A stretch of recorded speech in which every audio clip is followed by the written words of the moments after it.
जय श्री हरि विष्णु। बृहस्पति भगवान की जय। अगर आप अपने जीवन में धन की कमी के साथ कई परेशानियों का सामना कर रहे हैं तो आपको हर गुरुवार के दिन बृहस्पति देव की पूजा कर और व्रत कथा पढ़ें या सुनें। इससे आपके जीवन के सभी कष्ट दूर हो जाएंगे और कोई बाधा नहीं आएगी। गुरुवार व्रत पूजा कथा में कई ऐसी बातें बताई गई हैं जिन्हें मनुष्य को ध्यानपूर्वक करना चाहिए। जो व्यक्ति श्रद्धा भाव से गुरुवार को भगवान विष्णु और बृहस्पति देव की पूजा करता है और गुरुवार व्रत की कथा पढ़ता या सुनता है, उसकी गरीबी और कष्ट को भगवान विष्णु और बृहस्पति देव दूर कर देते हैं। गुरुवार के दिन सूर्योदय से पहले निवृत्त होकर पीले रंग के वस्त्र पहने। इसके बाद पूरे घर में गंगाजल छिड़कें। पूजा घर में श्री हरि विष्णु की मूर्ति या चित्र स्थापित करें। पीले रंग के गंध पुष्प और अक्षत चढ़ाएं। गुड़ चना और मुनक्का चढ़ाकर विधि विधान से पूजन शुरू करें। इसके बाद व्रत की कथा अवश्य पढ़ें या सुनें। कथा पढ़ने के बाद केले के पेड़ पर जल चढ़ाएं। गुरुवार की व्रत कथा। प्राचीन समय में एक ब्राह्मण रहता था। वह बहुत गरीब था। उसके कोई संतान नहीं थी। उसकी स्त्री बहुत मलिनता के साथ रहती थी। वह न स्नान करती न किसी देवता का पूजन करती। इससे ब्राह्मण देवता बड़े दुखी थे। बेचारे बहुत कुछ कहते किंतु उसका परिणाम न निकलता। भगवान की कृपा से ब्राह्मण की स्त्री के कन्या रूपी रत्न पैदा हुआ। कन्या बड़ी होने पर प्रातः स्नान करके विष्णु भगवान का जाप व गुरुवार का व्रत करने लगी।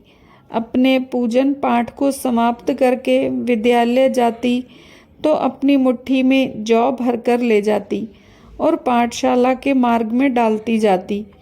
जब ये जौ स्वर्ण के हो जाते तो उनको बीनकर घर ले आती।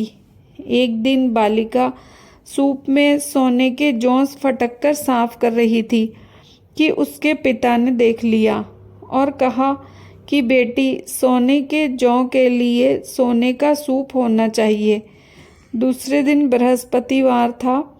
इस कन्या ने व्रत रखा और बृहस्पति देव से प्रार्थना करके कहा कि मैंने आपकी पूजा सच्चे मन से की हो तो मेरे लिए सोने का सूप दे दो। बृहस्पति देव ने उसकी प्रार्थना स्वीकार कर ली। रोजाना की तरह वह कन्या जौ फैलाती हुई जाने लगी। जब जौ बीन कर लौट रही थी तो बृहस्पति देव की कृपा से सोने का सूप मिला।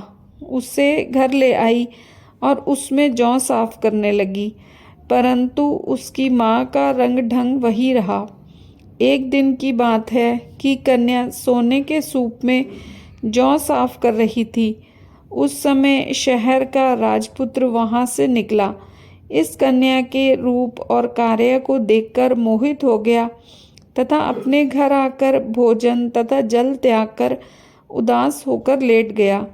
राजा को इस बात का पता लगा तो अपने मंत्री के साथ उसके पास गए और बोले, बेटा, तुम्हें किस बात का कष्ट है? किसी ने अपमान किया है अथवा कोई और कारण हो सो कहो। मैं वही कार्य करूँगा जिससे तुम्हें प्रसन्नता हो। अपने पिता की बातें सुनी तो वह बोला कि आपकी कृपा से मुझे किसी बात का दुख नहीं है। किसी ने मेरा अपमान नहीं किया, परंतु मैं उस लड़की से विवाह करना चाहता हूँ जो सोने के सूप में जौ साफ कर रही थी।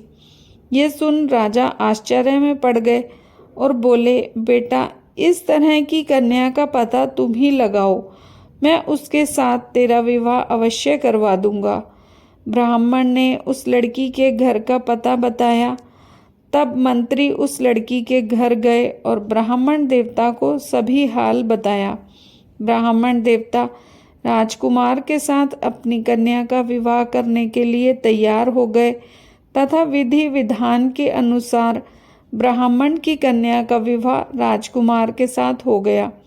कन्या के घर से जाते ही पहले की भांति उस ब्राह्मण देवता के घर में गरीबी का वास हो गया। अब भोजन के लिए भी अन्न बड़ी मुश्किल से मिलता। एक दिन दुखी होकर ब्राह्मण देवता अपनी पुत्री के पास गए। बेटी ने पिता की दुखी अवस्था को देखा और अपनी माँ का हाल पूछा। तब ब्राह्मण ने सभी हाल कहा। कन्या ने बहुत सा धन देकर अपने पिता को विदा किया। इस तरह ब्राह्मण का कुछ समय सुखपूर्वक बीता। कुछ दिन बाद फिर वही हाल हो गया। ब्राह्मण फिर अपनी कन्या के यहाँ गया और सारा हाल कहा तो लड़की बोली, हे पिताजी, आप माताजी को यहाँ ले आओ, मैं उससे विधि बता दूंगी जिससे गरीबी दूर हो जाए।